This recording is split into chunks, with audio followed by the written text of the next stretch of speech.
Mélanie Akari, on regarde votre dernière chronique, je n'en dis pas plus. Je déteste LinkedIn. Ça fait du bien de le dire, vraiment ça fait du bien de le dire. Alors pour ceux qui ont la chance de ne pas connaître, LinkedIn c'est comme un univers parallèle où tout le monde est le CEO de quelque chose, même les stagiaires. On y croise des Chief Happiness Officer et des architectes du bien-être organisationnel. Même le gars qui passe remplir la machine à café devient soudainement Energy Drink Strategy Distributor.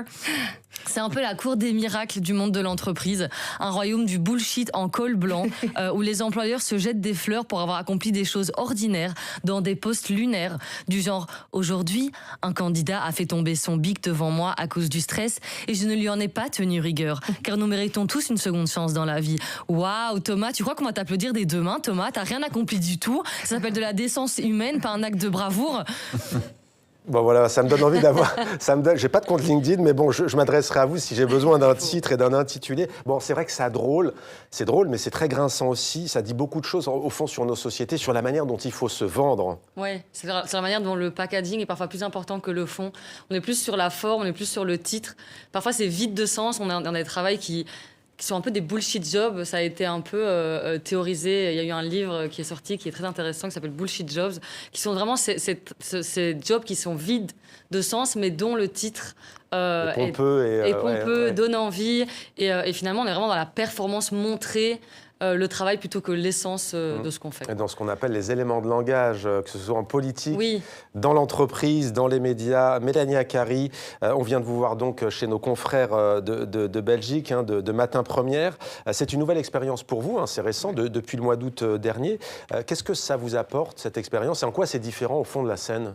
Alors c'est très différent parce que, alors déjà, ça m'oblige à écrire. Ça m'oblige, moi je regarde déjà beaucoup l'actualité, mais ça m'oblige à l'analyser, à aller plus profondément dans l'actu, dans ce que j'en pense, d'essayer de le décrire, d'essayer de mettre des mots aussi sur ce que je ressens par rapport à l'actualité.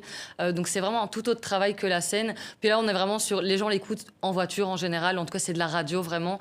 Donc c'est aussi faire passer le message différemment que sur scène. Sur scène, il y a le corporel qui rentre en jeu, il y a les mimiques, il y a la gestuelle. Là on est vraiment sur purement du texte et de l'écriture de texte. Ouais. Et c'est ça qui doit parler aux gens plus que le corporel. Là, ce qu'on vient de voir, vous ne l'avez pas joué sur scène encore. Non. Et ça ne marcherait pas forcément d'ailleurs. Je pense que ça ne marcherait pas forcément sur scène. C'est vraiment... J'ai appris à faire la différence entre l'humour écrit et vraiment l'humour joué, l'humour scénique. Donc là, je suis encore en train d'apprendre à le faire. Comme vous avez dit, ça fait que depuis fin août.